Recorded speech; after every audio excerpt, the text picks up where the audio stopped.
Hello everyone, welcome back. We're gonna meet once again for a few more phrasal verbs for today. Okay? कुछ phrasal verbs हमने last video में करा था and what you need to do is कि उसके बाद आपको test attempt करना है एंड कोशिश करना है मैक्सिमम क्वेश्चंस आप करो एंड करेक्ट करो, ठीक है, ताकि आपको आइडिया हो कि फ्रेजल वर्ब्स को किस जितना हमने अभी तक कर लिया है उन फ्रेजल वर्ब्स को किस तरह से सेंटेंसेस में यूज करना है. एक एग्जाम्पल आपके पास ऑलरेडी स्लाइड्स में गिवन होता है. एक एग्जाम्पल आपको टेस्ट के थ्रू मिलता है, ठीक है.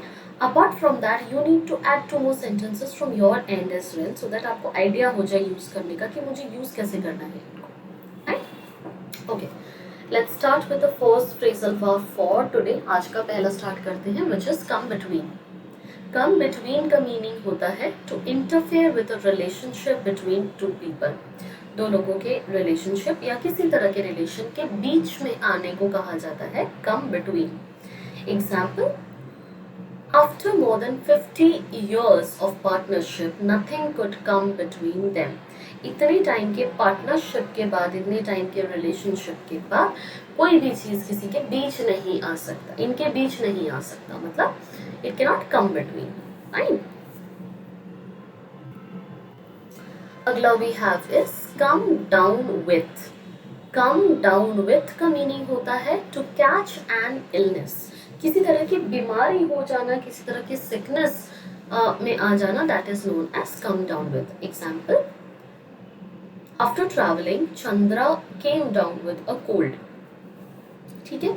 बिकम सिक या फिर डाउन विथ फीवर, ऐसा लिखने से better you can write that travel करने के बाद XYZ person came down with a cold, मतलब कि जुकाम हो गया, इसकी बीमारी हो जाना किसी तरह.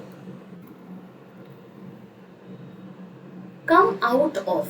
कम आउट ऑफ मतलब to happen as a consequence of another event. एक कुछ काम हुआ था, एक कुछ सिचुएशन हुआ था, एक कोई चीज हुई थी, उसी के कॉन्सिक्वेंस में किसी और चीज का होना is come out of something. Example, we missed a day of school, so at least some good came out of our boring class trip. Right?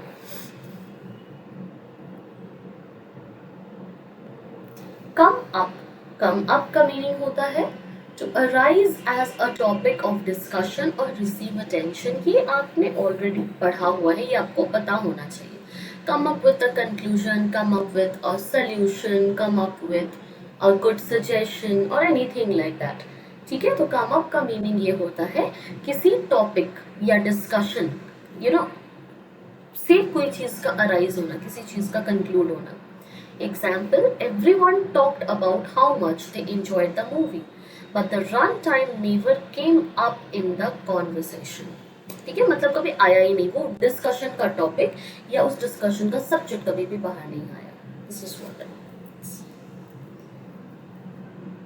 come up with. Again, to think of an idea especially as the first person to do so or to produce a solution, the thing that I was talking about.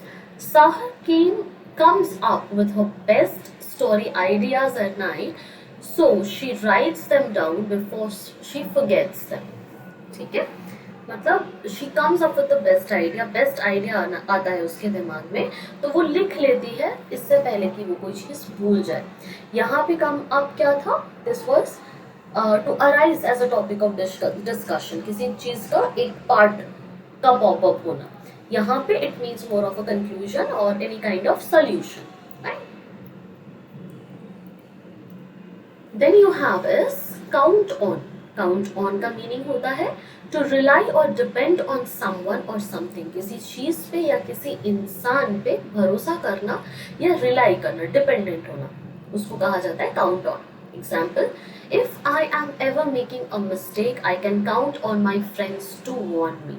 अगर मैं कभी कोई गलती कर रही हूँ तो I can count on my friends. मैं अपने दोस्तों पे काउंट कर सकती हूँ या उन पे डिपेंड हो कर सकती हूँ कि हाँ वो मुझे सही रास्ता दिखाएंगे या सही तरफ लेके जाएंगे. Crack down on. Crack down on का मीनिंग होता है टू अटैक और punish someone harshly, to penalize a behaviour. ठीक है, किसी पे अटैक करना या किसी को पनिश करना बहुत ही रूडली, बहुत ही हार्शली, या फिर किसी को पेनल्टी देना किसी particular behaviour, rather I would say misbehaviour के लिए, ठीक है। Example is ever since last month's accident police have been cracking down on drunk driving, मतलब बहुत हार्श पनिशमेंट या किसी तरह से पेनल्टी देने लग गई है, that is what you call as crack down on. Next you have is dive into. Dive into means to eagerly begin a pursuit or activity. किसी काम की शुरुआत करना, किसी काम को initiate करना, inaugurate करना is dive into something. Example, I'll dive into that new TV show later tonight. मतलब मैं कुछ start करने वाली हूँ आज रात को. That is what it means. Dress up. Dress up का मतलब होता है to put on nice clothes. बहुत सुंदर से तैयार होना या फिर रेडी हो जाना किसी चीज के लिए। अब है dressed up for the award ceremony, बहुत ही सिंपल यूसेज है इसका, या आप अपने डेली लैंग्वेज में भी यूज करते हो। Then you have is end up. End up मतलब to eventually reach some conclusion और डेस्टिनेशन, किसी बात के कंक्लूजन तक पहुंच जाना या किसी चीज की डेस्टिनेशन तक पहुंच जाना। Example, after thinking for a day he ended up taking the job, मतलब कि डिसाइड कर लिया कि हाँ, now he has to take the job. Fine. So these are the phrasal verbs that we have learned today. Your task would be to add 2 more sentences after the one that I have mentioned in the slides, and post that you're supposed to take the test. And test में भी आपको कोई नया sentence या वगैरह कुछ भी मिल सकता है, मिलेगा ही, obvious सी बात है।